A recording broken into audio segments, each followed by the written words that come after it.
So இன்மீன் while நான் சொன்னேன் grips வந்து இந்தியாவுக்கு வராரு, அவர் சில ப்ரொபோசல்ஸ்லாம் கொடுக்குறாரு. சரிங்களா? என்ன ப்ரொபோசல் பார்த்தீங்கன்னா, so the labour party representative in the war cabinet under Churchill was chosen to head the delegation to lend credibility to the mission. சரிங்களா? ஸோ என்ன பார்த்தீங்கன்னா, before setting out to India he announced that British policy in India aimed at the earliest possible realization of self-government in India.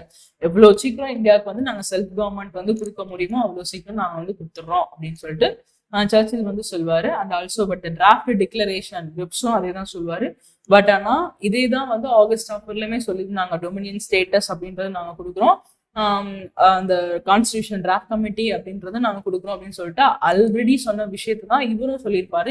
இதுக்கு என்ன procedure அப்படின்றத mention பண்ணிருக்க மாட்டாங்க. For example இப்போ Dominion status அப்படின்னு கொடுக்குறோம் அப்படின்னா அதுக்கு என்ன ஃபர்தரா என்ன ஸ்டெப்ஸ் அப்படின்றது சொல்லலை. ஸோ சொன்ன விஷயத்தையே வந்து திரும்ப திரும்ப வந்து சொல்லியிருப்பாங்க. ஸோ அதனாலேயே வந்து நெகோசியேட் ஆயிடும். சரிங்களா?